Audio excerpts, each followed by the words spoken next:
সুপ্রিয় দর্শক, সবাইকে আমন্ত্রণ জানাচ্ছি আজকের বিশেষ অনুষ্ঠান আলটিমেট স্পোর্টসের পডকাস্ট প্রোগ্রামে।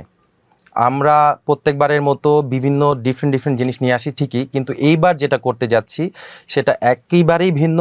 প্লাস হচ্ছে যে আমাদের সাথে যে ব্যক্তি আছেন তিনি হচ্ছেন বাংলাদেশের প্রথম সুপারস্টার এবং সেনসেশন, যাকে আমরা সবাই খুব ভালো মতো চিনি, যার খেলা দেখে একটা জেনারেশন শিখেছে কিভাবে ক্রিকেট খেলতে হয়, কিভাবে ক্লাস মেনটেন করতে হয়।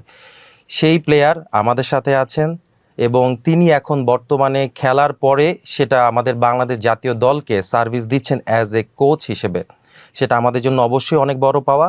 সে আর কেউ নন, সে হচ্ছে আমাদের একমাত্র মোহাম্মদ আশরাফুল। ভাই, আপনি কেমন আছেন? আলহামদুলিল্লাহ, ঈদ মোবারক। ঈদ মোবারক ভাইয়া। প্রথমেই আপনাকে ঈদের শুভেচ্ছা, এবং তার সাথে সাথে হচ্ছে আমাদের পাকিস্তান সিরিজ আমরা জয় করলাম, যেটা আমাদের জন্য অনেক বড় অ্যাচিভমেন্ট। তার সাথে আপনি একজন পুত্র সন্তানের বাবা হয়েছেন, সেই অনুভূতিটা যদি আমাদেরকে আপনি একটু শেয়ার করতেন। আলহামদুলিল্লাহ, সোফার খুবই ভালো যাচ্ছে।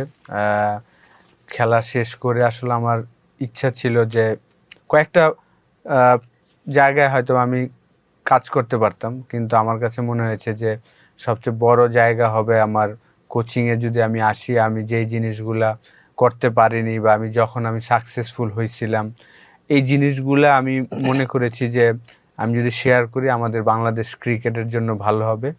তো আলহামদুলিল্লাহ, ন্যাশনাল টিমের সাথে লাস্ট 6 মাস ধরে কাজ করছি এবং 6টা মাসে আমি বলবো যে আমাদের ব্যাটসম্যানরা অসাধারণ ব্যাটিং করছেন। যদিও তাদের ক্রেডিট, কিন্তু আমিও পার্ট হতে পেরে আমি খুব ভাগ্যবান মনে করছি নিজেকে। বিশেষ করে মুশফিকের 99 এবং 100তম টেস্টে আমার ডেবু হয়েছে। তার টেস্ট ডেবু যখন ছিল, আমি তখন একই ড্রেসিং রুমে ছিলাম লর্ডসে। তার যখন ডেবু হয়েছিল 2005-এ, আমি তখন টিমের সাথে ছিলাম। তার 99তম এবং 100তম টেস্টে আমি ড্রেসিং রুমে ছিলাম অ্যাজ এ ব্যাটিং কোচ হিসাবে। 100তম টেস্টে সে 100 করলো। আর পাকিস্তানের সাথে আমি বলবো যে অসাধারণ খেলেছি আমরা। লাস্ট 6 মাসে আমরা টানা 4টা টেস্ট ম্যাচ উইন করেছি, আয়ারল্যান্ডের সাথে 2টা এবং পাকিস্তানের সাথে 2টা।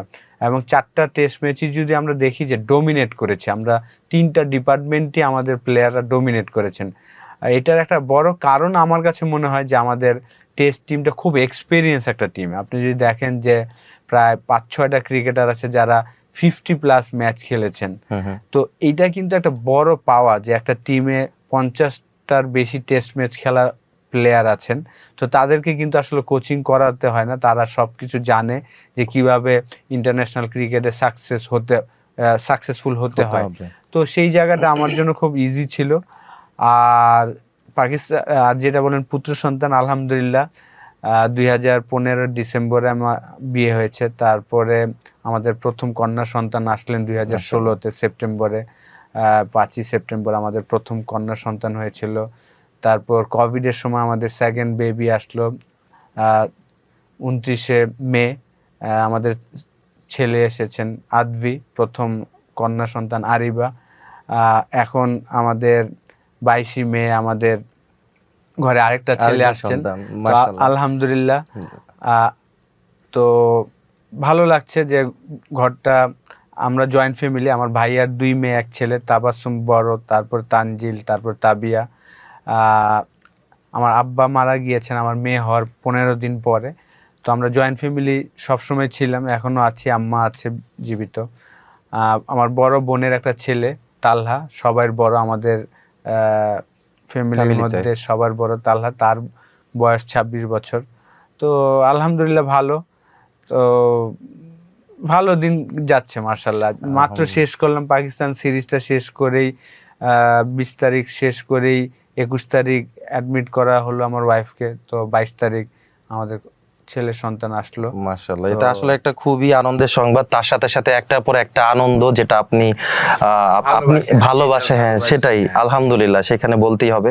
তারপর আমি আরেকটা জিনিস জানতে চাই, ঈদ মানে তো আমরা যারা খেলোয়াড়রা আছি তাদেরও একটা জীবন আছে। ছোটবেলায় আপনি যে ঈদটা আপনি যখন পালন করতেন, খেলোয়াড় হিসেবে নয়, যখন আপনি নর্মাল একজন আশরাফুল ছিলেন, সেই ঈদটাকে কেমন ভাবে এনজয় করতেন? আর এখন বর্তমানে আপনি এখন অ্যাজ এ প্লেয়ার কোচ হিসেবে আপনি এইটাকে কিভাবে এনজয় করেন? দুইটার মধ্যে ডিফারেন্সটা কেমন ফিল করতেছেন? কোনটা এনজয় করতেছেন? আমি আসলে খুব অল্প বয়সে খেলাধুলাতে জয়েন করেছি, যেহেতু আমি একদম অল্প বয়সী।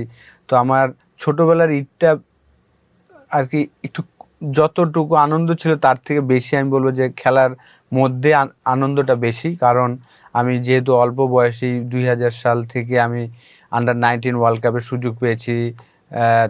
ওই প্রথম ঈদ ছিল আমার দেশের বাইরে, শ্রীলঙ্কাতে আমরা যখন খেলতে গেলাম ওয়ার্ল্ড কাপ, রোজার ঈদ ছিল। তো ওই দিনটা আমরা নামাজ পড়ে প্র্যাকটিস ম্যাচ খেলতে গেলাম। তারপরে এসে বাংলাদেশ টিম গেল কুরবানি ঈদের সময়, ওই দিন আমরা ঈদের দিন ট্রাভেল করলাম মালয়েশিয়াতে, ওই ট্যুরে আমি ছিলাম। আর এই যে আগের ঈদটা ছিল যে অবশ্যই ফ্যামিলির মধ্যে আমরা খালাদের সাথে জয়েন্ট ছিলাম। মাদার টেক নতুন পাড়া আমরা বড় হয়েছি। আমার বাবা ইউনিয়ন পরিষদের চেয়ারম্যান ছিল 2বারের।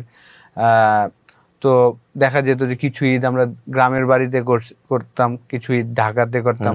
আমার জন্ম হয়েছে আমার নানির বাড়ি বাহের চরে, আমার দাদার বাড়ি মানিকপুর, তো বাঞ্ছারামপুরে এটা হয়। তো 6 মাস বয়সে আসলে আমি ঢাকায় চলে আসি খালাদের এখানে, মাদার টেক নতুন পাড়ায় আমি বড় হয়েছি। তো ওইভাবেই কিছু ঈদ দেশে করেছি, কিছু ঈদ ঢাকায় করেছি। তারপর তো আসলে খেলোয়াড় হওয়ার পরে সবগুলা ঈদই আসলে ঢাকায় করা হয়। 2000 সাল থেকে সবগুলা ঈদ ঢাকায় বা দেশের বাইরে, যখন আমি ন্যাশনাল টিমের সাথে বা আন্ডার-19 টিম বা টিমের সাথে ট্যুর করেছি, ওই ঈদগুলো আমার বেশি আনন্দ লাগতো। কেন? আমরা দেশ থেকে একটা টিম যেতাম, প্লেয়ার হয়তো 15 জন, কোচিং স্টাফ, ম্যানেজার মিলে আমরা 20-25 বা 30 জনের একটা টিম যখন দেশের বাইরে যাই, আমাদের পেয়ে কিন্তু ওই প্রবাসী বাঙালিরা খুব আনন্দ পায় যে বাংলাদেশ টিম এসেছে, এই টিম বা আন্ডার-19 ন্যাশনাল টিম। তো আমাদের নিয়ে তারা খুব আনন্দ পায়। আমরা নামাজ পড়তে যাই, নামাজের পরে আমাদের হয়তো ইনভাইট করে, একবেলা তাদের সাথে খাই। তো এই জিনিসগুলো আমি খুব আনন্দ পেতাম যে বাসার ঈদটা তো একরকম, যে বাবা মা ভাই বোন কাজিনদের সাথে, কিন্তু ওই ঈদটা ডিফারেন্ট একটা ঈদ। ওই ঈদ আমার প্রায় 12 থেকে 14টা ঈদ আমি দেশের বাইরে করেছি খেলার কারণে। এটা বলতে হবে একটা বিশাল বড় ব্যাপার স্যাপার। সেটাই দুঃখের একটা ঈদ ছিল আমাদের 2003-এর ওয়ার্ল্ড কাপ যখন আমরা খেলতে গেলাম, ওয়ার্ল্ড কাপ সাউথ আফ্রিকায়। আমরা কুরবানি ঈদের আগের দিনই আসলে আমরা কানাডার সাথে হেরেছিলাম। তো পুরো দেশ হতাশ ছিল। তো আমরাও হতাশ ছিলাম যে ওয়ার্ল্ড কাপে একটা ম্যাচও জিততে পারিনি, কানাডার মতন টিমের সাথে হেরেছি ঈদের আগের দিন। এটা একটা দুঃখের একটা ঈদ ছিল। তো ওভারঅল আরেকটা মজার ঈদ ছিল, আমি ক্যাপ্টেন ছিলাম নিউজিল্যান্ডে, আমরা তখন ট্যুর করছিলাম। তো জাভেদ ভাই আমাদের সিনিয়র ক্রিকেটার, তো আমরা নামাজ পড়তে গেলাম, নামাজ পড়ে আসলাম, আর জাভেদ ভাই রুমে এসে খুব কান্না করছিলেন, উনি প্রচুর হোমসিক। তো আমি তখন বুঝাচ্ছিলাম যে জাভেদ ভাই, আমাদের পেয়ে তো তারা খুশি, তো আপনি একটু ওই হিসাবে আনন্দ করেন। তো ওইভাবে আসলে ঈদগুলো করলাম। ইংল্যান্ডেও আমার অনেকগুলো ঈদ করা হয়েছে ক্লাব ক্রিকেট খেলার কারণে। আমি অনেকবার, প্রায় 3-4 বার ঈদ করেছি ইংল্যান্ডে। ওই ঈদগুলো আলাদা একটা মজা। নামাজের পরে সব গেট টুগেদার হয়, একটা হলে চলে আসে। তো এইভাবেই আসলে ঈদগুলা কাটাই। এখন যেহেতু আমার 2 বাচ্চা, নতুন একটা হয়েছে, 3টা ভাইয়ার 3টা বাচ্চা, তো সবাই মিলে আসলে ঈদের দিন নামাজ পড়ি, নামাজ পড়ে আমার বোনের বাসায় যাই, বোনের বাসায় যে আগে দেখা করে আসি, তারপর সবার সাথে ঈদটা ভাগাভাগি করা। আর সবচেয়ে মজা যেটা করি, দেশে থাকি বা দেশের বাইরে থাকি, ঈদের পরের দিন আমাদের কোচ ওয়াহিদুল গনি স্যারের বাসায় আমরা গেট টুগেদার করি। প্রায় 29 বছর ধরে এই কাজটা আমরা করে আসছি। অঙ্কুর ক্রিকেটার্সের যত স্টুডেন্ট আছে, একমাত্র একাডেমি যে কোনো টাকা পয়সা নেয়নি, লাস্ট 29 বছর ধরে এই একাডেমিটা স্যার রান করছেন। তো এই একাডেমি থেকে আমরা 4টা টেস্ট প্লেয়ার তৈরি হয়েছে। আমি, Shahriar Nafees, Anwar Hossain wicket keeper batsman, West ইন্ডিজের সাথে একটা টেস্ট, একটা ওয়ানডে খেলেছিল, মোহাম্মদ শরীফ ফাস্ট বোলার। এই 4টা টেস্ট প্লেয়ার এবং 2 জন আমরা ক্যাপ্টেনও হয়েছি। শাহরিয়ার নাফিস প্রথম টি-20-র ক্যাপ্টেন, এবং আমি তো 3 ফরম্যাটের 2 বছর ক্যাপ্টেন ছিলাম। তো আলহামদুলিল্লাহ স্যারের থেকে আমরা 4টা টেস্ট প্লেয়ার বের হয়েছি। 2 জন প্লেয়ার, একজন টি-20 খেলেছেন বিপ্লব, আরেকজন রকিবুল, সে বাংলাদেশ টিমের সুযোগ পেয়েছেন কিন্তু খেলা হয়নি। তো স্যারের বাসায় আমাদের সেই 96 থেকেই স্যারের বাসায় আমরা রেগুলার ঈদের পরের দিন আর কি মাস্ট get এটা যাওয়া together। হয়। এটা আমরা যেখানেই থাকি, আমরা দেশের বাইরে থাকলে এসে স্যারের বাসায় যাওয়ার চেষ্টা করি। এটা আসলে বলতে গেলে একটা বিশাল বড় ব্যাপার স্যাপার যে উনি যেই কাজটা করতেছেন সমাজের জন্য, দেশের জন্য, এই কাজটা আসলে সবাই করতে পারে না। সেই থেকে তার জন্য আমার তরফ থেকে একটা অবশ্যই স্যালুট, সে প্রাপ্য। আচ্ছা, আরেকটা জিনিস আমরা জানতে চাই, ড্রেসিং রুম নিয়ে একটা আলোচনা থাকে ঈদের ব্যাপারে, যেহেতু আজকের প্রোগ্রামটা ঈদের, জানতে চাচ্ছি যে ধরেন ড্রেসিং রুমে যখন ভাগাভাগি করে প্লেয়াররা একসাথে থাকে, সেই সময় যে সালামি নিয়ে কি কেউ ছোট বড় কেউ আনন্দ ফুর্তি করে কিনা, কারণ এটা আপনি খুব ভালো মতোই জানেন ঈদের আগে। না, ওইটা তো আসলে যখন আমরা ট্যুরে থাকি তখন তো আর ম্যানেজার বা দেশি কোনো কোচিং স্টাফ থাকলে আমরা তাদেরকে নিয়ে আসলে জ্বালাই যে আমাদের সালামি দেন, যেহেতু আমরা প্লেয়ার। আর বা আমাদের সিনিয়র যারা থাকে, হাবিবুল বাসার সুমন ভাই যেহেতু আমাদের সিনিয়র ক্যাপ্টেন, তো আমরা ওনার কাছে যেতাম যে আমাদের সালামি দেন। এরকম দেশের বাইরে হলে এই মজাটা হয়, আর একসাথে ডিনার করা হয়, প্রবাসী বাঙালিরা আমাদের ইনভাইট করে, আমরা যাই, ওই খুব মজাই হয়, ওই জিনিসগুলো মজাই আনন্দে কাটে আর কি। ঈদের ব্যাপারে আরেকটা জিনিস হচ্ছে, আপনি খাওয়া দাওয়ার ক্ষেত্রে ঈদের খাবার কোনটা বেশি, কোন রেসিপিটা আপনার পছন্দ? আরেকটা জিনিস হচ্ছে, আপনি কি রান্না বান্নায় হেল্প করেন কিনা? না, বাসায় বাংলাদেশে থাকলে হেল্প করা হয় না। যখন আমি দেশের বাইরে থাকি, যেহেতু ইংল্যান্ডে আমি ক্লাব ক্রিকেট খেলতে যাই, তখন নিজস্ব বাসা দেয় ওই জায়গায়, হয়তো বা ফ্যামিলি নিয়ে যখন যাই তখন ওয়াইফকে হেল্প করা হয়। আচ্ছা। আর এছাড়া বাংলাদেশে আসলে হেল্প করা হয় না। আর আমার ফেভারিট খাবার হলো চালের রুটি, গরুর মাংস, গরুর ভুঁড়ি, মুরগির মাংস। এই জিনিসটা আমার একদম ছোটবেলা থেকে আমার আম্মা এবং আমার বোন, আমি যখনই ট্যুরে যাওয়ার আগের 7 দিন 3 বেলা আমাকে তৈরি করে দিত, আমি খাইতাম। এবং আসার পরে 7 দিন 3 বেলায় আমি চালের রুটি আর গরুর মাংস বা গরুর ভুঁড়িটা আমার খুব ফেভারিট। তো এইটা এখনো ঈদে চালু থাকে, চালের রুটি সবসময় বাসায় করা হয়, আর মাংস তো থাকেই। মানে এটা আপনার জন্য একটা ট্রেডিশনাল ফুড হয়ে গেছে ঘরের জন্য। জি। খুবই জোস। আরেকটা জিনিস, এবার আমরা যাই, এবার একটু ক্রিকেট থেকে যদি আমরা যদি ঈদ থেকে একটু ডিফারেন্ট টপিকে আসি। রিসেন্ট হচ্ছে যে পাকিস্তান সিরিজ, যেটা আমরা আসলেই একটা ডিফারেন্ট পাকিস্তান সিরিজ হলো, ডোমিনেট করে জিতলাম পাকিস্তানের বিপক্ষে।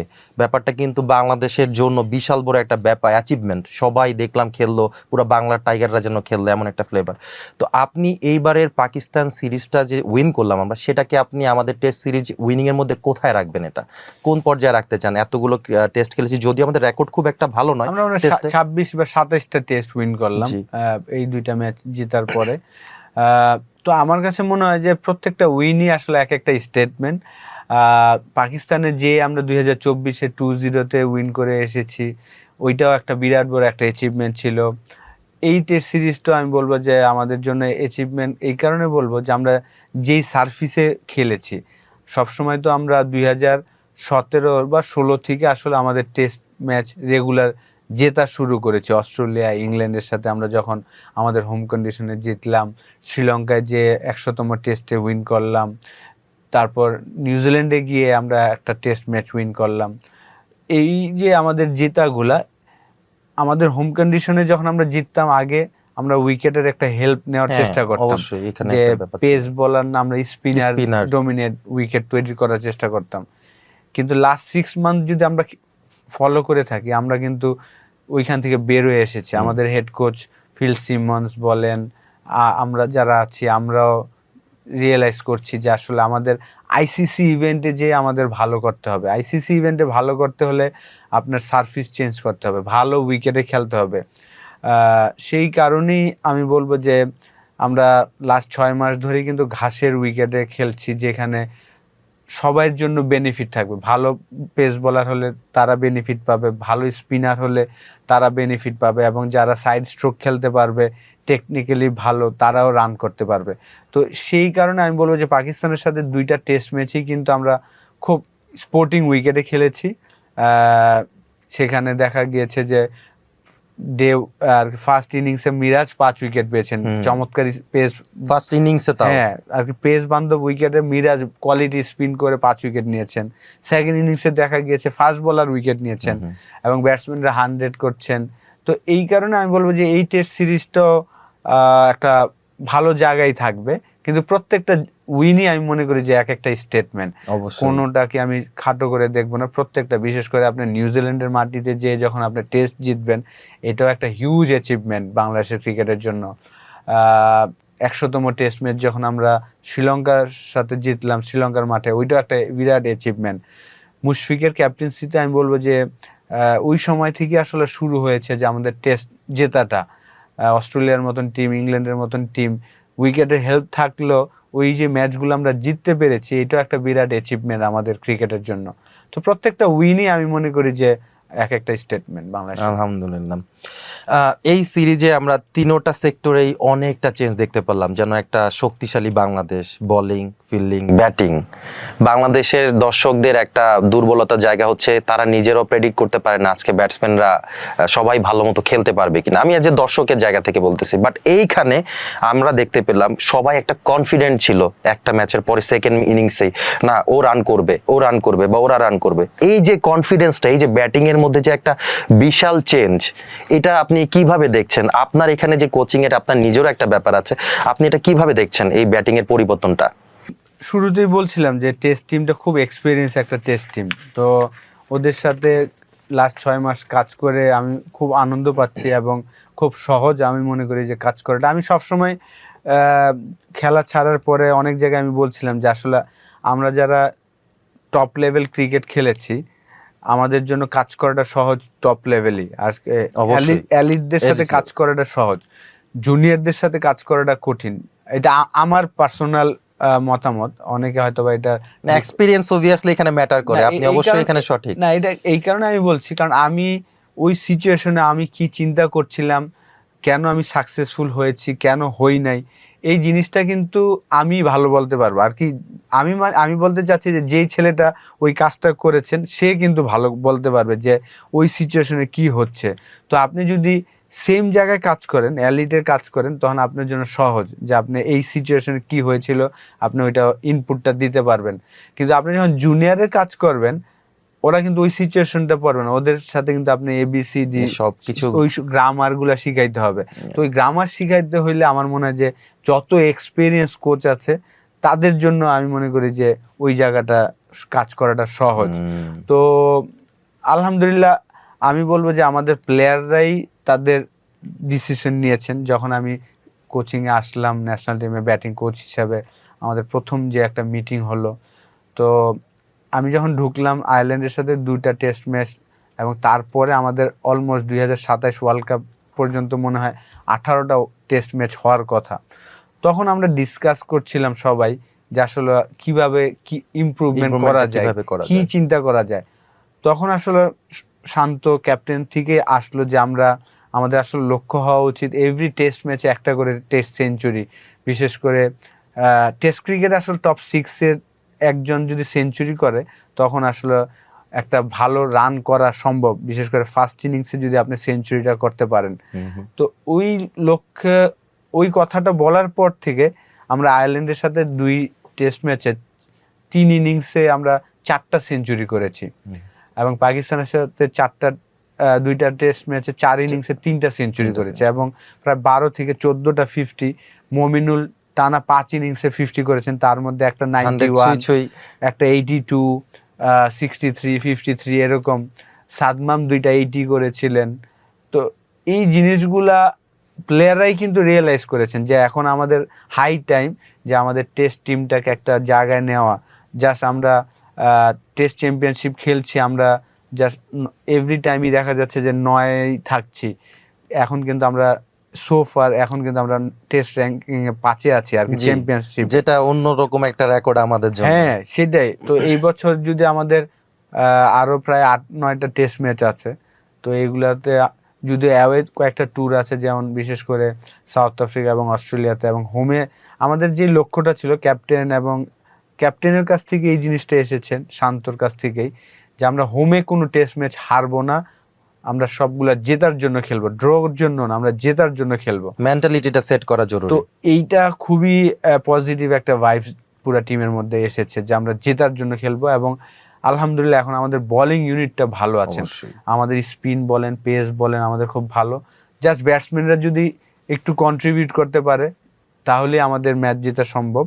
তো আলহামদুলিল্লাহ লাস্ট 7টা ইনিংসে 4টা টেস্ট ম্যাচে আমাদের ব্যাটসম্যানরা খুবই ডমিনেট করে খেলছেন, এটা একটা পজিটিভ দিক। কনফিডেন্সটা আমাদের সবাইকে গ্রো করে দেয়। এবার আমরা চিন্তা করি আপনার এই টেস্ট সিরিজ থেকে আপনি যে দেখলেন প্লেয়ারদের যে অ্যাপ্রোচ, ডিফারেন্ট অ্যাপ্রোচ, মেন্টালিটিটা চেঞ্জ, এর মধ্যে আপনি কোন প্লেয়ারটাকে ডিফারেন্ট করে রাখবেন? কার জন্য এই সিরিজটা ডিফারেন্টভাবে রূপান্তরিত হচ্ছে? যেমন ধরেন শান্তর 100, মুশফিকের 100, এই বয়সের মধ্যেও মানে এদের মধ্যে আপনি কোন প্লেয়ারটাকে সেই লেভেলে রাখবেন যে কে ছিল এই কি পয়েন্টের ব্যাটসম্যানদের মধ্যে, কে ছিল এই কি ব্যাটসম্যান? দেখেন প্রত্যেকটা ব্যাটসম্যানই কিন্তু পারফর্ম করেছে। শান্ত অলমোস্ট 230-র মতন রান করেছে, লিটন 230-র মতন রান করেছে, মুশফিকও 230+। তিনজনই কিন্তু কাছাকাছি, 10 রানের ডিফারেন্স হয়তোবা। তো তিনজনই 4 ইনিংসে এবং তিনজনেরই 100 আছে, 50 আছে। মমিনুলের প্রথম টেস্টে 2 ইনিংসে 2টা 50 আছে, সেকেন্ড টেস্টে জয়ের একটা 50 আছে। আমি বলবো যে তো প্রত্যেকটা ব্যাটসম্যানই চেষ্টা করেছেন, বড় রান যারাও করেনি, বিশেষ করে ওপেনার যারা খেলেছেন তারা কিন্তু ওই যে আপনার 10 ওভার যে খেলেছেন, ওই যে নতুন বলটা সার্ভাইভ করে দিয়েছেন, সেটাও কিন্তু একটা পজিটিভ দিক যে পরের ব্যাটসম্যানের জন্য সহজ করে দিয়েছেন, পার্ট অফ প্ল্যান। হ্যাঁ। তো ওভারঅল আমি বলবো যে লিটন যেভাবে আসলে বিশেষ করে সেকেন্ড টেস্টের ফার্স্ট ইনিংসে আমাদের 116 রানে 6 উইকেট পড়ে যাওয়ার পরে যেভাবে টেলেন্ডারদের নিয়ে তাইজুলের সাথে 60 রানের একটা পার্টনারশিপ, শরীফুলের সাথে একটা পার্টনারশিপ, তাসকিনের সাথে একটা পার্টনারশিপ করেছেন, সেইখান থেকে আরও 150টা রান করেছেন এই লেট ওয়াটার ব্যাটসম্যানদের নিয়ে। এই জায়গাটাও কিন্তু আমাদের একটু দুর্বলতা ছিল। আপনি যদি দেখেন যে লাস্ট 4টা টেস্ট ম্যাচের আগে যে আমাদের পরের 4 জন একদমই কন্ট্রিবিউট করতে পারছিল না। তো এই 4টা টেস্ট ম্যাচে কিন্তু আমাদের বলাররা অ্যাটলিস্ট 20টা 30টা 40টা করে বল খেলছেন, যেটা আপনার অপোনেন্ট আরেকটা ব্যাটসম্যানের জন্য সহজ হচ্ছে। তো ওভারঅল আমি বলবো যে প্রত্যেকটা মুহূর্তই আসলে ইম্পর্টেন্ট ছিল। শান্তর ফার্স্ট টেস্ট ম্যাচের 2টা ইনিংসে আমি বলবো যে অসাধারণ ছিল, 100 এবং 87-এর ইনিংসটা অসাধারণ ছিল। তো কাউকে আলাদা করে যাবে না, আমি মনে করি যে প্রত্যেকটা কন্ট্রিবিউটই আমি বলবো যে টিমের জন্য দরকার ছিল। এইবার আমরা দেখতে পেলাম আপনি তানজিদ তামিমকে দলে আমরা যুক্ত করেছি, যে কিনা স্পেশালি আমরা তাকে নিয়ে থাকি টি20-র জন্য, ওয়ানডের জন্য যে ফরম্যাটটায়, তাকে টেস্ট ক্রিকেটে আনা হলো। আর যদি আপনার মনে হয় যদি আনাই হলো, তাহলে এতদিন আমরা ওয়েট করলাম কেন? বা এটা কি উপযুক্ত সময় মনে করেছেন তাই কি ওকে টেস্ট টিমে আনা হয়েছে? বা ও কি টেস্টের জন্য কি 100% ফিট কিনা, আপনার কি মনে হয়? না, অসাধারণ টেকনিক্যালি একজন প্লেয়ার। 2023 ওয়ার্ল্ড কাপ খেলেছেন, 24 টি20 ওয়ার্ল্ড কাপ খেলেছেন। টেস্ট থেকে আসলে রেগুলার মেম্বার হোয়াইট বল ক্রিকেটে, টি20 এবং ওয়ানডেতে। 15 জন স্কোয়াডে ছিল, প্রথম টেস্টে খেলা হয়নি, সাদমাম ছিলেন। সাদমামের আসলে ফার্স্ট টেস্টে একটা ক্যাচ নিতে গিয়ে ইনজুর্ড হয়ে গেলেন, সেই কারণে সে সেকেন্ড টেস্টে খেলতে পারেনি। তার কারণেই কিন্তু তানজিম তামিমের ডেবু হয়েছে। ফার্স্ট ক্লাস রেকর্ড ভালো, 40 অ্যাভারেজ, অনেক দিন ধরেই খেলছেন। আমি মনে করি যে অবশ্যই 3 ফরম্যাট খেলার মতন অ্যাবিলিটি তার আছে। স্টার্টটা ভালো করেছিল, প্রথম ইনিংসে 26 রান করেছিলেন, খুব সুন্দর খেলছিলেন। আনলাকি যে বড় করতে পারেনি। অবশ্যই ম্যানেজমেন্টের তো একটা চিন্তা ভাবনা তো আছেই তাকে নিয়ে, যেহেতু হোয়াইট বল ক্রিকেটে প্রায় 3 বছর ধরে খেলছেন, পারফর্ম করছেন। রিসেন্টলি আপনি যদি দেখেন যে পাকিস্তান এবং নিউজিল্যান্ড সিরিজে চমৎকার ব্যাটিং করেছেন ওয়ানডে এবং টি20-তে। সেই কারণেই হয়তো সিলেক্টররা এবং ম্যানেজমেন্ট চিন্তা করেছেন যে আমরা ব্যাকআপ হিসেবে তাকে রাখছিলাম, যেহেতু ইনজুর্ড হয়েছে সেই কারণেই তার ডেবু হয়েছে। ইভেন আমার কাছেও যদি মনে হয় তানজিদ তামিম হচ্ছে যে একটা খুবই ভালো চয়েস হয়েছে, কারণ হচ্ছে টেস্টে তো এখন আগের মতো সেই ধারাবাহিকতা জিনিসটা হচ্ছে যে কিভাবে কতটা দ্রুত রান তোলা যায় বা কিভাবে টিকে থাকা যায়, সেই যে ক্ষেত্রে সে একজন অবশ্যই কি ব্যাটসম্যান হতে পারে। সে যদি অবশ্যই ক্রিজে থাকে অবশ্যই রান অবশ্যই থাকবে, সেই অবশ্যই না। দেখেন আমাদের বাকি 2 ওপেনারও খুব ভালো খেলেছেন। আপনি যদি দেখেন যে জাস্ট 4 ইনিংস আগেই তারা 3টা ইনিংসে 100 রানের পার্টনারশিপ দিয়েছেন, জয় এবং সাদমাম। জয়ের তার কেরিয়ার বেস্ট ইনিংস খেলেছেন 171 এগেইনস্ট আয়ারল্যান্ডের সাথে সিলেটের মাঠে। তো ওরাও কিন্তু ভালো করছেন। তো এখন একটা পজিটিভ দিক যে হেলদি কম্পিটিশন হচ্ছে, যে একজনের পিছনে যে ছেলেটা আছে তারও Perform করে পারফরমেন্স তুলতে আছে। তো সেই জায়গায় সবাই আসলে রানের ক্ষুধাটা থাকবে যে না, আমার প্রত্যেকটা ইনিংসই ইম্পর্টেন্ট, প্রত্যেকটা ইনিংস আমার ভালো খেলার চেষ্টা করা উচিত। তো এটা একটা পজিটিভ দিক আমি মনে করি। আপনার কি মনে হয় এই সিরিজের পরে বাংলাদেশ টেস্ট টিমের প্লেয়ারদের মধ্যে যে কনফিডেন্সটা সেটা কতটুকু গ্রো করতে পেরেছে? ফিউচারে যাদের সাথে আমরা খেলবো সেখানেও তো আমরা অবশ্যই মনে হয় উইনিং মেন্টালিটি নিয়ে নামবো নাকি? অবশ্যই দেখেন, আমাদের নেক্সট টেস্ট সিরিজ জিম্বাবুয়ের সাথে একটা 28শে জুন একটা টেস্ট ম্যাচ খেলবো। তারপরে হোয়াইট বল সিরিজ আছে, ওয়ানডে এবং টি20। ওইটার পরে আমরা অস্ট্রেলিয়াতে যাচ্ছি 2টা টেস্ট ম্যাচ খেলতে। খুবই কঠিন একটা সিরিজ হবে। 2003-এর পরে আমরা 2026-এ যাচ্ছি, প্রায় 23 বছর পরে অস্ট্রেলিয়ার সাথে টেস্ট খেলতে যাব। এটা একটা কঠিন সিরিজ হবে, কিন্তু আমাদের প্লেয়াররা যদি সবাই সুস্থ থাকে ইনশাল্লাহ, আমাদের বলাররা যেভাবে পারফর্ম করছে, ব্যাটসম্যানরা যদি যেভাবে খেলছেন এইভাবে যদি খেলতে পারে, অবশ্যই 2টা টেস্ট ম্যাচে আমরা আশা করতে পারি একটা টেস্ট ম্যাচ জেতা অস্ট্রেলিয়ার সাথে। অবশ্যই আমরা আশা করতে পারি। আশরাফুল ভাই, আরেকটা জিনিস আপনাকে বলতে চাই, আমাদের ব্যাটসম্যানদের কিছু জায়গায় যখন আপনি কোচ হওয়ার আগে বা পরে আপনি দুটোই দেখতে পেরেছেন, আপনি খুব ভালো মতোই বাংলাদেশ টিমের প্লেয়ারদেরকে অবজার্ভ করেন অবশ্যই। আমাদের প্রবলেমটা যে ব্যাটিংয়ের কিছু প্লেয়ারদের দেখা গেছে অফে খেলতে একটু সমস্যা হয়, যেমন জাকিরের কথাই যদি আমি বলি, সে কিন্তু শুরুটা হয়েছিল খুব চমৎকারভাবে, পুরো বাঙালির জাতির মন জয় করে ফেলেছিল হার্ড হিটিং দিয়ে। কিন্তু যখন তার এই প্রবলেমটা ধরা পড়লো বা খেলার মধ্যে এই অ্যাপ্রোচটা খুব একটা মারমুখী হয়ে পারতেছিল না, তখন তাকে আমরা সবাই বুঝতে পারলাম সে অফে উইক বা কিছু কিছু প্রবলেম আছে তার। তো এই টেকনিক্যালি প্রবলেমটা নট অনলি জাকির, আরও কিছু কিছু জায়গায় আছে এই টেকনিক্যাল প্রবলেমগুলা আপনার কি মনে হয় এগুলো আমরা কি সলভ করতে পারবো নাকি, বা সম্ভব কিনা, নাকি এগুলো আসলে এভাবেই থেকে যায় প্রত্যেকটা প্লেয়ারের মাঝখানে, বা আপনি যে কাজ করতেছেন সেই কাজ দিয়ে এগুলো ইমপ্রুভ করা সম্ভব কিনা? আনলাকি বলবো, জাকিরের আসলে এখন টিমের বাইরে আছে। ওই মাঝখানে যখন সে ঢুকেছিলেন 3টা ফরম্যাটই কিন্তু সে অসাধারণ খেলেছিলেন বাংলাদেশের হয়ে, এবং টি20-তে ক্যাপ্টেন্সিও করেছেন। আফগানিস্তানের সাথে 3-0 তার ক্যাপ্টেন্সিতে উইন হয়েছে বাংলাদেশ টিম। কিন্তু তার ব্যাটিং পারফরমেন্সটা ওই সময়টা একটু খারাপ যাচ্ছিল।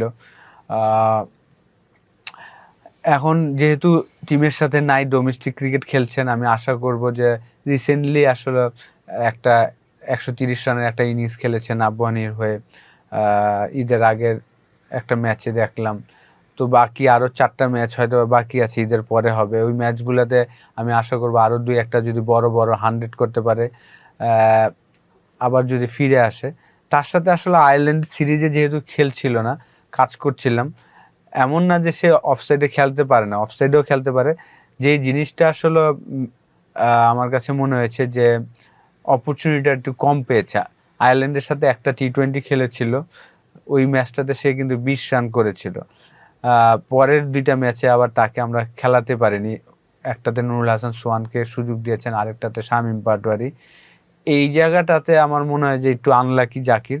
যদি সে পরের 2টা ম্যাচও সুযোগ পেত, আমার ধারণা যে সে এখন রেগুলার হয়তো বা ন্যাশনাল টিমে থাকতে পারতো। কারণ ওই 2 ম্যাচে যদি একটা 50 করে ফেলতো, তাহলে কিন্তু তার এই অফ ফর্ম কামব্যাক করে ফেলতে পারতো, কামব্যাকের রাস্তাটা হতো। হয়ে যেত। যখন আপনার অপরচুনিটি পাবেন না, তখন আসলে একটু ডিফিকাল্ট হয়ে যায় একটা প্লেয়ারের জন্য কামব্যাক করাটা। কিন্তু জাকির খুব মেন্টালি স্ট্রং একটা ছেলে, অনেক পারফরমেন্স করে কিন্তু সে বাংলাদেশ টিমে খেলেছেন। ও একমাত্র ক্রিকেটার যে সবগুলো ফরম্যাটে পারফর্ম করে বাংলাদেশ টিমে খেলেছেন। বিপিএল বলেন, Dhaka premier league, NCL, BCL, যতগুলো লিগ হয় বাংলাদেশে, সবগুলো লিগে প্রায় 3-4 বছর সে পারফরমেন্স করেছে। অনেক অনেক পারফরমেন্স করেই কিন্তু তার বাংলাদেশের সবগুলো ফরম্যাটে খেলেছেন। আমার কাছে মনে হয় যে ওই সময়টা ক্যাপ্টেন্সিটাই আসলে তার জন্য একটু সমস্যা হয়েছে। দুটো চাপ একসাথে নেওয়া তার ওই জন্য টাফ হয়ে গেছে। ক্যাপ্টেন্সিটা যদি ওই সময়টা লিটন ইনজুর্ড হওয়ার কারণে তার ক্যাপ্টেন্সিটা পেয়েছিলেন 3টা ম্যাচে, ওই সময়টা যদি ক্যাপ্টেন্সি না করতো, তাহলে হয়তো বা তার এই সমস্যাগুলা এতটা চোখে পড়তো না। যেহেতু আমিও ক্যাপ্টেন্সি করেছি ইয়াং এজে, সেই কারণে আমি বুঝতে পারি যে এটা আসলে ডিফিকাল্ট একটা প্লেয়ারের জন্য। কিন্তু সে অনেক স্ট্রং একটা ছেলে মেন্টালি। নেক্সট টাইম যখনই আসবে, আমি আশা করি যে অনেক স্ট্রং হয়ে আসবেন। আর মানুষের দুর্বলতা থাকবেই, সব জায়গায় আপনি স্ট্রং হবেন না, দুর্বলতা থাকবে, কিন্তু ওইটা ম্যানেজ করতে পারতেছেন কিনা এটা হলো ইম্পর্টেন্ট। যখন আপনি জানবেন যে আমার এটা দুর্বলতা, কিন্তু আমি ম্যানেজ করতে পারছি, মেন্টালি স্ট্রং, যে আমি আমার জায়গার জন্য ওয়েট করব, তখন আপনি আবার সাকসেসফুল হবেন। তো আমি আশা করব যে সে এই জিনিসগুলো শিখে আবার আসবেন ইনশাল্লাহ। আচ্ছা, ইনশাআল্লাহ। আমাদের বাংলাদেশে এখন বর্তমান ক্রিকেটাররা তো বেশিরভাগই ফ্র্যাঞ্চাইজি ক্রিকেটের সাথেই জড়িত, টুকটাক সব জায়গাতেই খেলা চলতেছে। এই যে ফ্র্যাঞ্চাইজি ক্রিকেটটা চলতেছে, নট অনলি বাংলাদেশ, এই ফ্র্যাঞ্চাইজি ক্রিকেটটা বা টি-20 ফরম্যাটের ক্রিকেটটা টেস্ট ক্রিকেটকে কোথায় নিয়ে যাচ্ছে? এটার জন্য কি কোনো ইম্প্যাক্ট পড়তেছে কিনা? মানুষের আগ্রহ কি আস্তে আস্তে কমে যাচ্ছে কিনা? বা আপনার কি মনে হয় ফিউচার ক্রিকেটে কি হতে যাচ্ছে? দেখেন 2007-08 থেকে শুরু হয়েছে আসলে আইপিএল, তারপর বিগ ব্যাশ, বিপিএল, এগুলো শুরু হয়েছে 8 থেকে মনে হয় শুরু হয়েছে, 2007-08 থেকে। হ্যাঁ, এখন তো এভরি কান্ট্রিতে তাদের নিজস্ব ফ্র্যাঞ্চাইজি টুর্নামেন্ট হচ্ছে। এই কারণে কিন্তু আপনি দেখবেন যে আমরা ভাগ্যবান যে আমরা যখন ওই আমলে খেলেছি, 2000 সালে খেলেছি, আমাদের মানুষ কিন্তু এখনো মনে রেখেছেন আর কি। অত ভালো খেলতে পারিনি, কিন্তু ওই যে কয়েকটা ইনিংস খেলেছি, ওই যে সবাই একসাথে বিটিভিতে খেলা দেখতো, হ্যাঁ। নিউজ পেপারের জন্য ওয়েট করতো। তো ওই কারণে কিন্তু এখনো আমাদের মানুষ যেই ভালোবাসাটা দেয়, যে রেসপেক্টটা করে, আমরা ভাগ্যবান মনে করি। এখন ওয়ার্ল্ডে এত ফ্র্যাঞ্চাইজি, প্রত্যেকটা দেশই নিজস্ব ফ্র্যাঞ্চাইজি টুর্নামেন্ট হচ্ছে। প্রত্যেকটা ফ্র্যাঞ্চাইজি কিন্তু 1 মাসের একটা স্লট নিচ্ছে তারা, যে 1 মাস ইন্টারন্যাশনাল ক্রিকেটের বাইরে থাকছে। আইপিএল যখন হয় 2 মাস ইন্টারন্যাশনাল ক্রিকেটের বাইরে থাকে ইন্ডিয়া। তো এইটা তো অবশ্যই আমি মনে করি যে ইন্টারন্যাশনাল ক্রিকেটের জন্য তো একটা থ্রেড, ডেফিনেটলি। আগে যতটা মানুষকে ইন্টারন্যাশনাল খেলা দেখার জন্য আগ্রহ দেখাইতো, এখন কিন্তু টিভি ছাড়লে আপনি প্রত্যেকদিন কোনো না কোনো খেলা পাচ্ছেন, আপনি চলছেই। তো এই কারণে মানুষের ব্রেনও কিন্তু কত খেলা দেখবেন, কত ফ্র্যাঞ্চাইজি দেখবেন। ওই জায়গাটায় যদিও অস্ট্রেলিয়া, ইংল্যান্ড, তারা তাদের ক্রিকেট কিন্তু ঠিকই একই জায়গায় রেখেছেন। তাদের টেস্ট ম্যাচ যখন হয় দেখবেন যে ফুল স্টেডিয়াম ভর্তি, 80,000, 90,000। আজব একটা ব্যাপার থাকে, টেস্ট ম্যাচের সময় ফুল স্টেডিয়াম ভর্তি থাকে। তাদের ওই জিনিসগুলা কিন্তু চেঞ্জ হয়নি। ওদের ওই দেখেন ক্লাব ক্রিকেট যেভাবে হয়, সেই আমলে যা হয়তো এখনো তাই হচ্ছে। তো ওদের ওই কালচারগুলো কিন্তু চেঞ্জ হয়নি। খুবই ভালো লাগলো আসলে। আরেকটা জিনিস হচ্ছে বাংলাদেশের ব্যাটারদের নিয়ে, ব্যাটসম্যানদেরকে যদি আমি বলি, স্পিন এবং পেস বল, ফাস্ট বল, এই দুটোর মধ্যে বাংলাদেশের প্লেয়াররা কোনটাতে বেশি অ্যাকচুয়ালি এগিয়ে? কোনো সময় মনে হয় ভালো পেস খেলতে পারে, কখনো মনে হয় স্পিন খেলতে পারে, আবার কখনো মনে হয় স্পিনই আমরা উইক। এমনটা কেন? না দেখেন, 6 মাস আগে যদি চিন্তা করেন, আমরা যে সারফেসে খেলতাম খুবই ডিফিকাল্ট ছিল। বিশেষ করে মিরপুরের উইকেটে কি বিহেভ হবে এটা কেউই জানতো না। তো ব্যাটসম্যানদের জন্য আমার মনে হয় যে এখন যেই উইকেটে আমরা খেলছি, এটা যদি আমরা কন্টিনিউ করি, আমাদের ব্যাটসম্যানদের স্কিল অনেক বাড়বে, পেস বল খেলার দক্ষতাও বাড়বে, স্পিন খেলার দক্ষতাটাও বাড়বে। আগে আমরা যেই সারফেসে খেলতাম এটাতে আসলে ডিফিকাল্ট ছিল। ব্যাটসম্যানের মেন্টালি তারা সেট থাকতে পারতো না যে এটা কি স্পিন হবে, এটা কি লো হবে, এটা কি বাউন্স হবে। যখন এই ডাউটটা থাকে তখন কিন্তু আসলে ব্যাটিং করাটা ডিফিকাল্ট। কিন্তু এখন যেইভাবে আমরা উইকেট তৈরি করছি, প্র্যাকটিসেও আমরা ভালো উইকেট দেওয়ার চেষ্টা করছি। তো আমার মনে হয় যে এখন থেকে আমাদের ব্যাটসম্যানদের স্কিল অনেক ডেভেলপ হবে ইনশাল্লাহ। তারপরে আরেকটা ব্যাপার দেখলাম, আমরা নতুন স্পিনের মেশিনও নিয়েছি, স্পিন বলের জন্য স্পিন মেশিন। আবার আপনার একটা জিনিস, ব্যাটসম্যানদের মধ্যে একটা দ্বিধাদ্বন্দ্ব কাজ করে, কেউ বল পড়ার পরে যেভাবে টার্নিং করে সেটা দেখে খেলে, কেউ হাত দেখে খেলে। আপনি কোনটা প্রেফার করেন? হাত দেখে যদি আপনি খেলতে পারেন তাহলে আপনার জন্য খুব সহজ। আপনি আগে থেকে পিক করতে পারবেন যে এই বলটা, আপনি যখন হাত দেখে খেলবেন তার মানে আপনি এইখান থেকে বুঝতে পারলেন যে এই বলটা আপনার ইনকামিং বল আসছে। আর পিচের পরে যদি আপনি খেলেন যে পড়ার পরে ইনকামিং হচ্ছে, এইখানে কিন্তু টাইমটা অনেক কম হয়ে যায়। তো হাত থেকে যদি আপনি খেলতে পারেন, আপনি আগে থেকে পজিশন নিয়ে ফেলতে পারবেন যে আচ্ছা এটা অফ স্পিন, তার মানে আমার ভিতরে আসবে, আমি পজিশন নিয়ে ফেললাম যে একটু শর্ট হলে আমি লেগ সাইডে মারতে পারবো, অফ সাইডের বাইরে হলে আমি কাট মারতে পারবো। দোসরা মারলে আপনি যদি পিক করতে পারেন হাত থেকে, তখন আপনি আগে থেকে পজিশন নিতে পারবেন। কিন্তু পিচের পরে হলে এটা অনেক সময়টা কম পাবেন। ওই সময় আপনি যেভাবে শর্টস খেলতে চাবেন ওই শর্টসটা কিন্তু খেলাটা ডিফিকাল্ট হয়ে যায়। তো আমি সবসময় প্রেফার করি ব্যাটসম্যান যদি হাত থেকে পিক করতে পারে তখন ইজি হয় খেলাটা। আসছে অস্ট্রেলিয়া, সেটা একটা বিশাল বড় ব্যাপার বাংলাদেশের জন্য। এখন এইটার মধ্যে আমাদের মোহাম্মদ আশরাফুল যখন অস্ট্রেলিয়ার সাথে সেই 2005 সালে কার্ডিফে খেলেছিলেন সেই ঐতিহাসিক গেম, সেই সময় আপনার যে ভূমিকা ছিল, আপনার সেই ভূমিকায় পুরো বাংলাদেশ সহ বাংলা বিশ্ববাসী এখনো আপনার সেই ক্রিকেটের সেই দিনটার কথা আলাদা করে মনে রাখে আমার মনে হয়। তো সেই ভূমিকায় বর্তমান ক্রিকেটের কোন প্লেয়ারকে আপনি দেখবেন যখন অস্ট্রেলিয়ার সাথে বাংলাদেশ খেলবে? আপনি কাকে মনে করতে পারেন হি উইল বি দ্য কি প্লেয়ার? দেখেন, অবশ্যই 2005-এর পরে আমরা বেশি ম্যাচ খেলিনি অস্ট্রেলিয়ার সাথে, খুব কম ম্যাচই খেলেছি, কিন্তু আর উইন নাই আমাদের ওয়ানডে ক্রিকেটে। আমাদের টেস্টে আমরা উইন করেছিলাম 2017-তে আমাদের মাঠে, কিন্তু আমরা ওয়ানডেতে উইন করতে পারিনি। অস্ট্রেলিয়া এবার যে টিমটা আসছে খুব স্ট্রং একটা টিম আসছে, তো আমি বিলিভ করি যে ওই সময় ওই অস্ট্রেলিয়াকে যদি আমরা হারাতে পারি, এইবারের যে অস্ট্রেলিয়া টিমটা আসবে তারা ভালো টিম, কিন্তু তাদের সাথে আমরা ম্যাচ বাই ম্যাচ চিন্তা করে সিরিজ জিততে পারবো, এটা আমার বিশ্বাস। কারণ লাস্ট 3টা সিরিজ আমরা উইন করেছি আমাদের home condition, West Indies, New Zealand এবং পাকিস্তানের সাথে আমরা 3টা ওয়ানডেতেই উইন করেছি সিরিজ। তো এবারও আমাদের বিশ্বাস থাকবে প্রত্যেকটা প্লেয়ারই কি হইতে হবে আর কি কন্ট্রিবিউট, একজন হয়তো বা বড় 100, যেমন টেস্টে যেমন বললাম না যে একটা ব্যাটসম্যান, ওয়ানডেতেও কিন্তু আমাদের এটা প্ল্যান আছে যে টপ 4, টেস্টে যেমন টপ 6-এর একজন 100 করলে থাকতেই হবে। হ্যাঁ করার চেষ্টা করতে হবে। আর ওয়ানডেতে আমাদের যে লক্ষ্যটা যে টপ 4-এর একজন যদি 100 করে, তখন আসলে গেমটা আমাদের কন্ট্রোলে করতে পারবো। কিন্তু 5-এর 6-এর প্লেয়ার যদি 100 করে, তার মানে আমার 3টা উইকেট কিন্তু পড়ে গেছে, ওই সময় কন্ট্রোল করাটা ডিফিকাল্ট হয়ে যায়।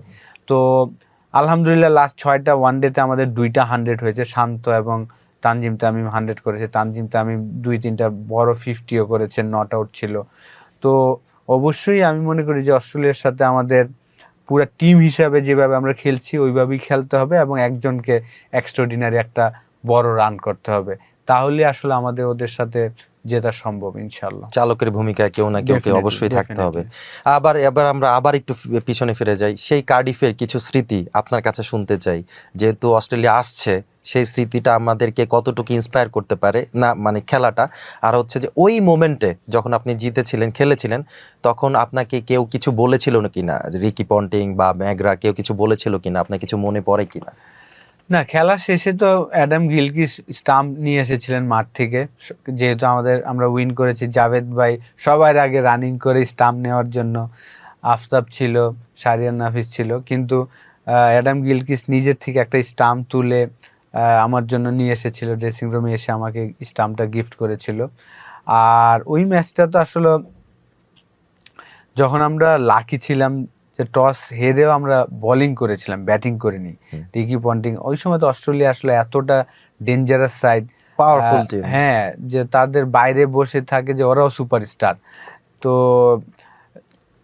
সেই জায়গায় উইকেটে অনেক ভেজা ছিল, আমরা যদি ব্যাটিং করতাম আগে আমার মনে হয় যে আমরা 70-তে অল আউট হয়ে যেতাম, এত ভেজা ছিল। কিন্তু অস্ট্রেলিয়া টিম বলেই তারা 250 করতে পেরেছিল ওই ভেজা উইকেটে। শুরুটা ভালো হয়নি, 3টা উইকেট পড়ে গিয়েছিল, তাপস ভাই, মাশরাফি, নাজমুল 3টা উইকেট নিল, তারপর আফতাব, রফিক ভাই ভালো বল করলো, তো 250-তে অল আউট করেছি। কিন্তু আমাদের ড্রেসিং রুমে কিন্তু কারোর মধ্যে ওই বিশ্বাস ছিল না যে আমরা এই ম্যাচ জিতবো। তো আমরা জাস্ট খেলার জন্য খেলছি। আর আমিও আসলে অতটা ভালো খেলতে পারিনি টেস্ট সিরিজটা, প্রথম ম্যাচে ফার্স্ট বলে আউট হয়ে গেলাম। তো তখন আমাদের চিফ সিলেক্টর ফারুক ভাই ছিলেন, ফারুক ভাই উনি টেস্ট সিরিজের পরে চলে এসেছিলেন, ওয়ানডে সিরিজটাতে ছিলেন না, নেটওয়ার্ক সিরিজে ছিলেন না। তো আসার আগে আমাকে একটা কথা বলেছিল, আশরাফুল 6টা ম্যাচ খেলবি, একটা 50 করিস, আর কি ওনার আশা ছিল এইটাই। কিন্তু উনি জানতেন যে আমি যেদিন খেলবো ওদিন বাংলাদেশের জেতার সম্ভাবনাই থাকবে বেশি। তো ওই ম্যাচটাতে নামার আগে তো মন খারাপ যে আসলে কিছুই করতে পারি নাই। পরে শাহরিয়ার নাফিস বলছিল যে মনে কর যে আজকে তোর প্রথম ম্যাচ, ওইভাবে যায় খেল। তো গেলাম, যাওয়ার পরে 4টা 4 মারলাম সুন্দর মতন, মারার পরে দেখলাম যে উইকেটটা ভালো। তো আমার ওই সময় ডোমেস্টিকে তো আমি এরকম অনেক ম্যাচ উইন করেছি, 250 রান চেস করে, তো আমি নিজে 70, 80, 100 করে ম্যাচ জিতিয়েছি। তো ওই বিশ্বাসটা আমার মধ্যে ছিল যে এই ম্যাচ জেতা সম্ভব। আর আমার একটা দিক ছিল, আমার খালাতো ভাই যেহেতু ক্রিকেটার ছিলেন, ওনার কারণে আসলে আমি ক্রিকেট খেলেছি। তো উনি আমাকে সবসময় বলতো যে তুমি সবসময় স্বপ্ন দেখবে টেন্ডুলকার লারার সাথে ফাইট করছো। তো আমি যখন ডেবু হয়েছে আমার কখনোই আমি ওরা যে বড়, হ্যাঁ রেসপেক্ট করতাম, কিন্তু খেলার সময় আমার কাছে কখনোই মনে হতো যে এই বল আমি খেলতে পারবো না। আমি এই এমনভাবে শো করার চেষ্টা করতাম যে আমি ওদের বল খুব কমফোর্টেবলি খেলবো, এটা সবাই দেখবে, এরকম আমার মধ্যে ছিল। তো আমি তো ব্যাটিং করছি সুমন ভাইয়ের সাথে, সুমন ভাইয়ের বলছি সুমন ভাই এই ম্যাচ তো জেতা সম্ভব। তখন আমার 18-20 রান। তো উনি বলে যে তুই ব্যাটিং কর, এই জিতা নিয়ে চিন্তা করিস না, তুই ব্যাটিং কর। আমি আচ্ছা। তো এভরি ওভারই আমি একটা করে ক্যালকুলেটিভ রিস্ক নিচ্ছিলাম, যে স্কুপ মেরে 4 মারছি, এক্সট্রা কাভার দিয়ে 4 মারছি, পুল মেরে 4 মারছি। তো প্রত্যেক ওভারে আমি একটা করে বাউন্ডারি মারার চেষ্টা করছিলাম। আর তখনকার 2005-এ আপনার 8.5 করে রান রেট চেস করা অনেক বড় এটা একটা কিন্তু ব্যাপার, হিউজ huge আর কি ব্যাপার। তো চিন্তা। বলাররাও ছিল কারা, গিলেস্পি, ম্যাকগ্রা, তো শেন ওয়ার্ন। ওই সময় আসলে 8-8.5 করে আপনি চেস করবেন, এটা অস্ট্রেলিয়ার টিম তো চিন্তাই করতে পারে না যে বাংলাদেশ এই ম্যাচ জিতবে। কারণ তার আগে অস্ট্রেলিয়ার টিম আমি দেখেছি যে এরকম 15-20টা ম্যাচ তারা 10 বলে 10 রান, 3-4 উইকেট, ওই ম্যাচ তারা উইন করছে। আর কি ওরা ক্লোজ ম্যাচ কখনই হারতো না। তো রিকি পন্টিং এর মধ্যে এই বিশ্বাসটা ছিল যে বাংলাদেশ লাস্টে যেও হয়তো বা কলাপস করবে, হেরে যাবে। কিন্তু আমরা আলহামদুলিল্লাহ, আফতাব 6 মারলো, রফিক ভাই 2টা বাউন্ডারি মেরে, আমি আউট হওয়ার পরে আরো 23 রান দরকার ছিল, ওই রানটা তারা করলো এবং ম্যাচ জিতলাম। রিকি পন্টিং তো চিন্তাই করতে না যে এই ম্যাচ হারতে পারে তারা। তো সেটাই আর কি, ওই সময় আমার মাইন্ডই ছিল যে আমি এই ম্যাচে রান করবো না, পরের ম্যাচগুলো হয়তো 12 ম্যান থাকবো। কিন্তু আল্লাহ কি লিখে রেখেছে, পরে আমি এসে বলতাম সবাইকে যে অ্যাজ এ ব্যাটসম্যান আপনি 3 ঘন্টা ক্রিজে থাকতে পারেন ওয়ানডে ক্রিকেটে, আপনি একটা 100 করবেন, আপনি সুপারস্টার। টেস্ট ক্রিকেটে আপনি 4 ঘন্টা ক্রিজে থাকবেন, আপনি একটা 100 করবেন, আপনি লাইফ চেঞ্জ। তো ব্যাটসম্যানদের আমি এটাই বলবো যে যখনই যেই জায়গায় খেলবো চেষ্টা করব ওই সময়টা যেন উইকেটে থাকার চেষ্টা করবেন, তাহলে আপনার রানটা করা সম্ভব। আপনার কথা থেকে একটা কথা মনে পড়লো যে আপনাকে একটা খ্যাতি হিসেবে মানে সবাই আপনাকে ডাকতো লিটল মাস্টার। এখনো মানুষ যদি বাংলাদেশ ক্রিকেটের লিটল মাস্টার বলে সেটা মোহাম্মদ আশরাফুল। এই নামটা কোথা থেকে আসলো, কিভাবে আসলো? না, যেহেতু আমার ছোটবেলা থেকে আমার রোল মডেল ছিল আমিনুল ইসলাম বুলবুল ভাই আর সচিন টেন্ডুলকার, এই দুইজনের খেলা দেখে আসলে আমি বড় হয়েছি। তো যেহেতু টেন্ডুলকারের লিটল মাস্টার বলতো, আমিও অল্প বয়সে বাংলাদেশ টিমে ঢুকেছি। ওই জায়গা থেকে আসলে জাফরুল্লাহ, সারাফাত ওনারা যখন রেডিওতে কমেন্ট্রি করতেন, ওনার মুখ থেকে হয়তো এই জিনিসগুলা ছড়িয়েছে যে লিটল মাস্টার বাংলাদেশের পোস্টার বয়। সাকিব আল হাসান নিয়ে একটা কোশ্চেন করি তাহলে। সাকিব আল হাসানের একটা কোশ্চেন, সেটা হচ্ছে বর্তমানে ওকে আমরা পাওয়ার চিন্তা আছে যে ও খেলতে যাচ্ছে, তো উনি যদি বাংলাদেশ টিমে আবার কামব্যাক করে, ওনার কি এই মুহূর্তে খেলাটা উচিত হবে কিনা, বা আমাদের এই মুহূর্তে যারা রাইজিং প্লেয়ার আছে তাদের জন্য কতটুকু হ্যাম্পার হতে পারে, আপনার কি মনে হয়? দেখেন, সাকিব যদিও লাস্ট 2 মাস ধরে হয়তো বা 2-2.5 মাস ধরে ক্রিকেট খেলছে না, কিন্তু তার আগে রেগুলারই বিভিন্ন ফ্র্যাঞ্চাইজি লিগে কিন্তু আমরা দেখছিলাম, এবং ব্যাটিং বোলিং পারফরমেন্স কিন্তু সে করছিল। এক ম্যাচে হয়তো বা বোলিং ভালো করছে, এক ম্যাচে ব্যাটিং ভালো করছে।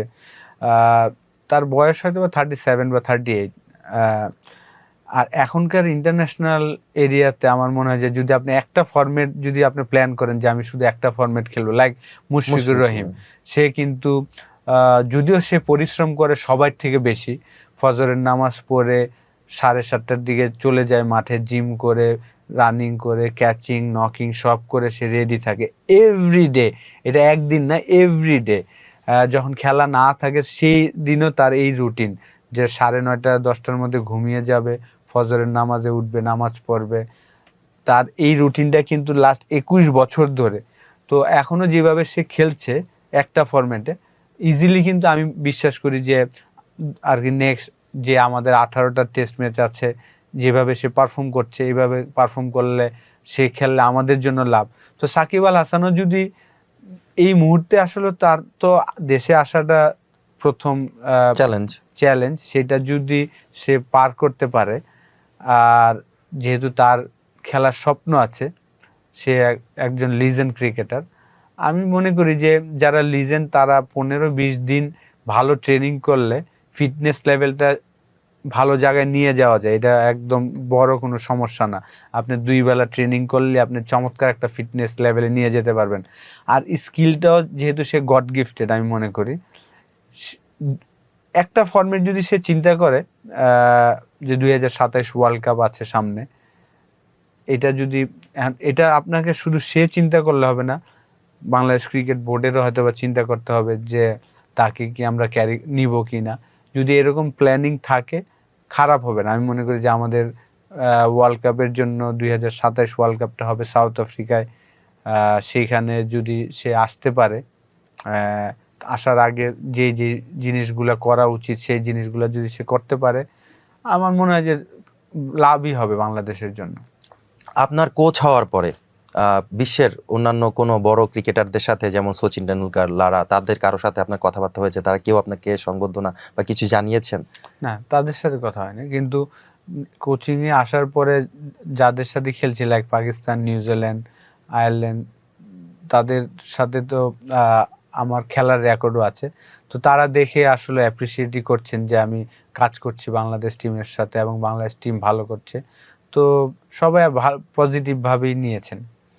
আলহামদুলিল্লাহ। সত্যি বলতে আপনি মোহাম্মদ আশরাফুল যখন আমাদের ব্যাটিং কোচ হিসেবে যোগ দিলেন, তারপর থেকে আমরা ব্যাটিংয়ের মধ্যে একটা ডিফারেন্স দেখতে পাচ্ছি এবং সেটা আমাদের কনফিডেন্সটাকে গ্রো করছে, হুইচ ইজ ট্রু। আচ্ছা আশরাফুল ভাই, আমরা বেশি আর কথা বলবো না, ঈদের আয়োজন যদিও ছিল, তারপর অন্যান্য ব্যাপার নিয়ে আলোচনা হয়েছে। আমরা আপনার সাথে কিছু র্যাপিড কোশ্চেন করতে চাই, ছোট কোশ্চেন, বাট সেগুলা খুব বড় না, কিছু র্যাপিড কোশ্চেন, জাস্ট আপনি উত্তরগুলো দিবেন। আপনার প্রিয় ক্রিকেটার কে? আপনার প্রিয় ক্রিকেটার কে? আমার রোল মডেল ছিল আমিনুল ইসলাম বুলবুল ভাই এবং সচিন টেন্ডুলকার। তাদের খেলা দেখি আসলে আমি বড় হয়েছি। প্রিয় সিনেমা আপনার? প্রিয় সিনেমা আসলে আমি প্রচুর মুভি দেখতে পছন্দ করি। পচা মুভি হইলে আমি পুরোটা দেখার চেষ্টা করি। তো হ্যাঁ, প্রিয়টা তো আসলে বলতে পারবো না, কিন্তু আমি প্রচুর মুভি দেখি। আচ্ছা, প্রিয় নায়ক? প্রিয় নায়ক সবাইকেই আমার ভালো লাগে আর কি। সব সব মুভি যেহেতু আমি দেখি, সবাইকে আমার ভালো লাগে। তার নায়িকার ক্ষেত্রেও কি তাই ধরে তাই নেব? তাই আচ্ছা, আইডল কে আপনার লাইফে, এই ক্রিকেট ক্যারিয়ারের আইডলটা কে? সচিন টেন্ডুলকার এবং আমিনুল ইসলাম বুলবুল, এই দুইজন ছিলেন। বাংলাদেশ ক্রিকেটারদের মধ্যে সেরা 3 ক্রিকেটার যদি আপনি লিস্ট করেন। সেরা 3 ক্রিকেটার, মোহাম্মদ রফিক একজন, তারপর সাকিব আল হাসান,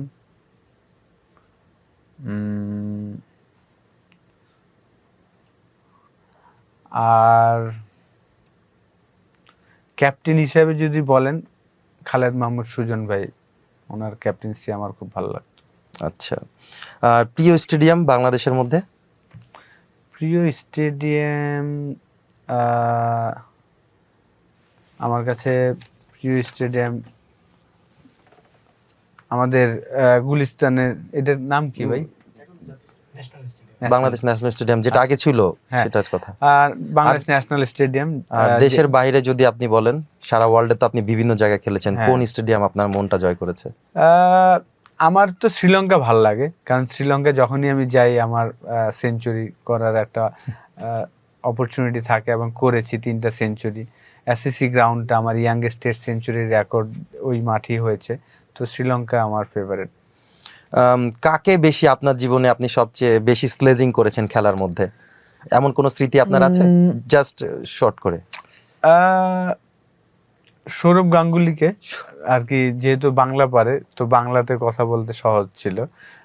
যখন টেস্ট খেলছিলাম চিটাগাংয়ে, যুবরাজ সিং এবং লক্ষ্মণ খেলছিল না, তো বাংলাতে স্লেজ করছিলাম যে দাদার কিন্তু অনেক প্রেশার, পারফরমেন্স না করতে পারলে নেক্সট ম্যাচে ড্রপ করবেন। তারপর 98-এ যখন আমি বল বয়ের ছবি তুলেছিলাম, ওই ছবি দেখানোর পরে বলে তুমি ছিলে বল বয়, এখন আমাকে স্লেজিং করছো।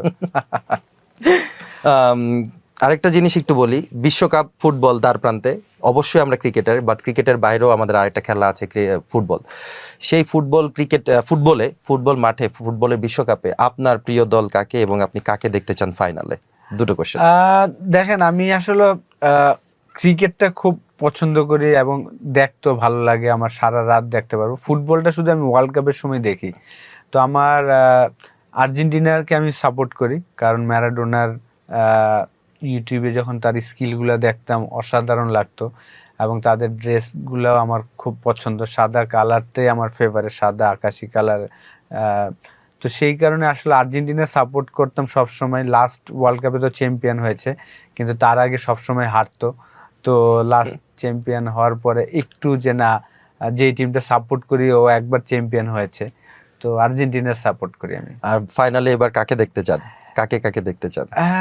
দেখেন, জার্মান তো অনেক স্ট্রং একটা দল, তো অবশ্যই আর্জেন্টিনাকে চাই আবার যেন ফাইনালে খেলে, এটা তো আশা করি। ফ্রান্সও চমৎকার খেলেন, ফ্রান্সও আনলাকি যে লাস্ট ওয়ার্ল্ড কাপে যেভাবে, আসলে আল্লাহর রহমত ছিল বলে আসলে আর্জেন্টিনা চ্যাম্পিয়ন হতে পেরেছে, আদারওয়াইজ 30 সেকেন্ড আগে যেভাবে গোল সেভ করেছিল, না হওয়ার কথা না। তাহলে ধন্যবাদ আশরাফুল ভাই আপনাকে আমাদের আলটিমেট স্পোর্টস এর স্টুডিওতে আসার জন্য, আমাদেরকে আপনার মূল্যবান সময় দেওয়ার জন্য। আপনি যদি কিছু বলতে চান। না, আপনাকেও ধন্যবাদ। আশা করি সবাই ভালো থাকবেন। ঈদের দিন যেভাবে আনন্দ করেন, আশা করি বাকি 364টা দিন যেন আমরা সেম আনন্দ করি, এবং আমরা সবাই সবার খোঁজ খবর নিব, সবাইকে সাপোর্ট করব, আর আমরা যত বেশি বেশি পারি যে পজিটিভ থাকার চেষ্টা করব। আমার জন্য দোয়া করবেন, আমার ফ্যামিলির জন্য দোয়া করবেন। ঈদ মুবারক। দর্শক, এই ছিল আজকের আমাদের এই আয়োজন, special programme with Mohammad Ashraful. সামনে আমরা অবশ্যই আরো ভালো কিছু উপহার দেওয়ার চেষ্টা করব। আমাদের সাথেই থাকুন, আলটিমেট স্পোর্টস এর সাথেই থাকুন। আসসালামু আলাইকুম সবাইকে।